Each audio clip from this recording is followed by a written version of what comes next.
right, well, we now have a buffet of COVID vaccines to choose from based on this latest FDA approval. It's the non-mRNA COVID vaccine from Novavax, and they have approved it for anyone over the age of 12 or 12 and older. Did they run clinical trials? They did not.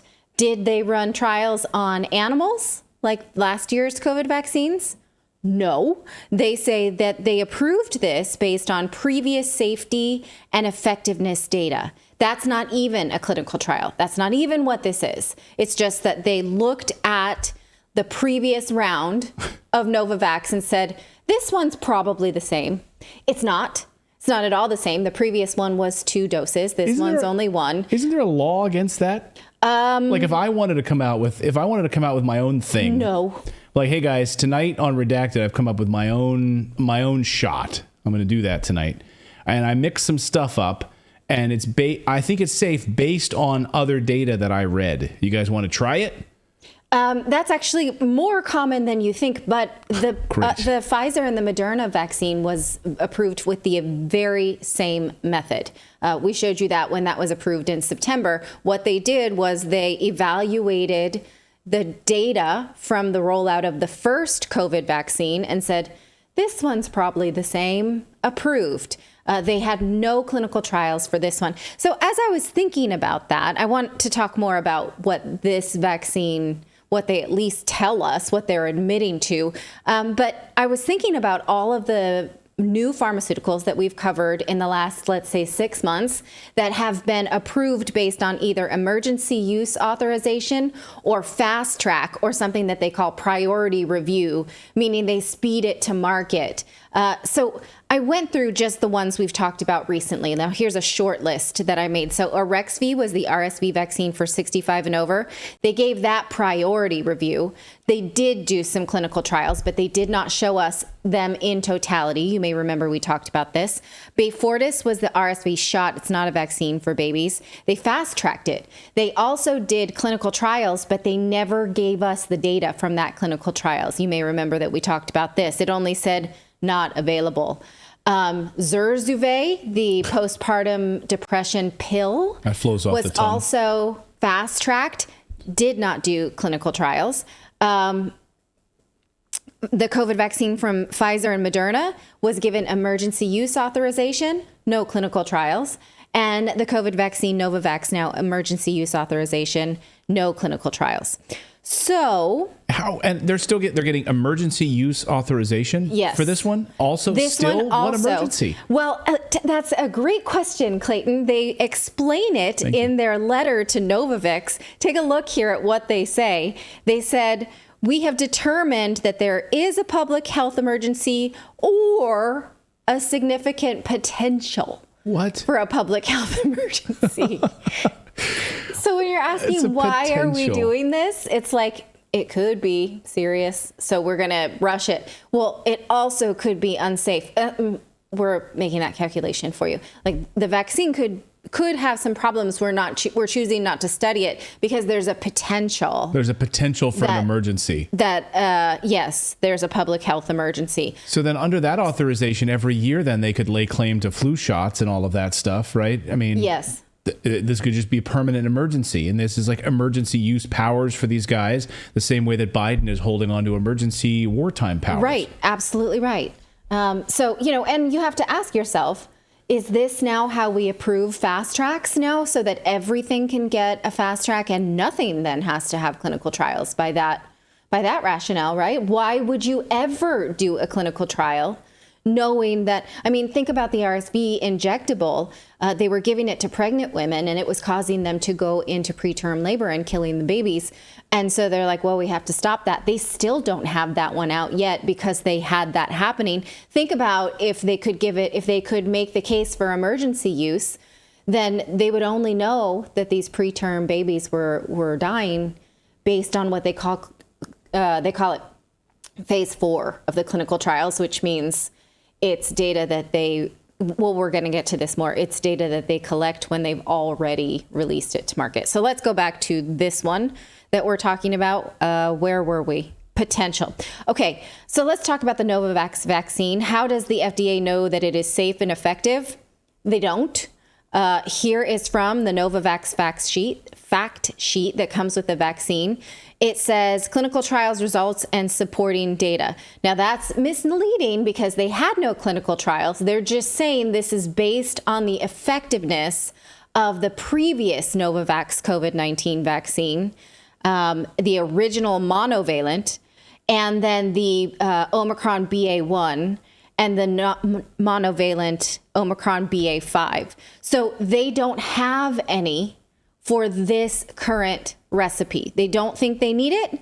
They made a new shot. This one is single dose. It's not a double dose like the last one. But again, they're just like probably the same. Again, this is hardly apples to apples, given that this one is only one vaccine. Also, the Novavax vaccine that we're talking about now is updated to include the Omicron strain XBB.1.5. Well, you may remember that, was it Jimmy Kimmel? One of the Jimmys, the late night talk show, did that like XBB.1.5. Oh, that was Jimmy Fallon. Okay, yeah. Yes, that guy. Well, he did that stupid thing, and then that was a long time ago. What's the other guy who the Late Show with Stephen Colbert did the vaccine dance? Yeah, with the so you may remember that is a lame joke. It's long since past its lifetime because XBB.1.5 is not very prevalent at all in the United States. Look at the CDC tracker.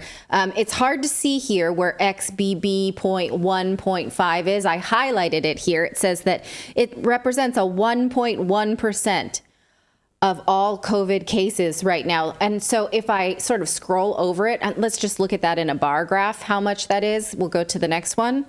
This green here, not that one. Yes, see the green is XBB.1.5. It's not very prevalent at all. So EG5 is the dominant strain right now. Why would you get an untested vaccine for a dying out strain that is no longer even prevalent? Because it's an emergency. For the potential. It's a potential emergency. Potentially, yes. So it's not effective. It's a non-zero probability. Yeah, it's an emergency. Go grab it. Now, what are the risks? According to Novavax, one of the risks is that it doesn't work or it lowers your immunity. Look at their list of potential risks, maybe allergic reactions. Now, to be clear, yeah, this is Novavax's own documents. This is their vaccine fact sheet. It says, limitations of vaccine effectiveness, that it just may not protect all vaccine recipients. That's number 5. Like, it may just not work on you. That's one of them. Also, look at number 5.4, altered immunocompetence, like it may lower your immunity. Don't we take these to increase our immunity? I thought that was the point, but maybe I'm missing the point. Also, of course, myocarditis and pericarditis. Interesting, though, that those things are listed and have been observed in Novavax, because that makes me think that the myocarditis reaction is less related to mRNA technology and more related to something in these vaccines commonality, because this is not, remember, it's not an mRNA technology vaccine. They also had, in the original study of the original vaccine, they had several people who had cardiomyopathy and cardiac failure, many of them hospitalized. So we learned recently from a study in Europe that participants can be screened for heart inflammation after COVID vaccines by testing the troponin in their bloods. And if you see it, if you see high markers, you think, oh, that person has some heart inflammation, you better not exercise or exert yourself in the next 2 weeks, and we'll test it again. And if you're better, then you're all good. So we have the technology to protect people from being harmed by this myocarditis, but we lack the inspiration to do so because we think just putting it on the fact sheet is enough. We just don't do it. And lastly, are they effective? Meaning, do they protect against severe COVID, hospitalization, and death? Well, we can't possibly know that if they weren't tried, but the original vaccine trial shows some reduction in reported COVID cases and hospitalizations following this vaccine. But given that we know how overreported COVID cases were and how the CDC bases its idea of success of the vaccine based on rates of patients on ventilators, we just can't say that right now. Nobody really can. So we've seen during the pandemic that sometimes the FDA is giving this emergency use authorization to a drug, and then they do the clinical trials after. That's what happened last fall when we got the boosters in the fall of 2021. They said, well, we only tested it on 8 mice, but we are continuing to do tests. We are running clinical trials now. They started at the same time that they started rolling out the vaccine. I don't know if you remember that. It was a whole year ago. They don't seem to have a plan to do that this year. But what they will do, because it's required by law, is phase 4 or post-marketing trials. What that means is they study and collect adverse events as it's rolled out, because the vaccine makers are required to collect and report that data. Doctors are not. The whole adverse events, it's a bit of a sham, but at least the pharmaceuticals are required to report that. So basically that means you, if you take this, are the first clinical trial.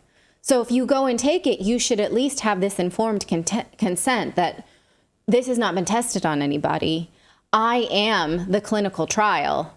So if you take it, you should know that, right? Right. The CDC has already recommended this Novavax vaccine. They did it when they recommended the Pfizer and Moderna vaccine last month, but they're going to sort of update their recommendation so it goes into the schedule and taxpayers will pay for it on the federal government. Novavax says they have 6 million doses ready to ship. So sign me up. Based on all of that data, let us know what you think. You are still at a free will to choose. And are we? That's what we get. In some places. Some people in some places. I have seen vaccine mandates come back in certain universities as well. Well, in Canada, we know that there absolutely are mandates for doctors. And so in British Columbia specifically, doctors who are being forced to take it and they're going to be moving or they have to do it. Otherwise, they're going to lose their medical license, actually. Unbelievable. Let us know your thoughts on that in the comments below. Again, Dr. Makis is going to be joining us here in a few minutes. And for that, we're going to have to go exclusively over to Rumble because we won't be able to talk about it here on this platform. The conversation will be censored, so we won't be able to do it. We do have a Rumble channel, and it is youtube.com. Excuse me, it's not. It's rumble.com is where we go. Rumble.com/redacted is where we're going to be doing that segment a little bit later in the show. But we're still on YouTube for now because our next segment we can at least be here. I guess we'll see. Find out if we can be or not. We'll try to get there in a second. Thank you so much for watching this segment here at Redacted. We are live every day at 4 p.m. Eastern Time, trying to share the stories that the mainstream media will not cover. You should also come over and join our community of Redacted Rebels over at redacted.inc. That's our private locals community where we can share exclusive content that we simply cannot share here on YouTube. Come over and join the rebellion together right now by going to redacted.inc. We'll see you next time.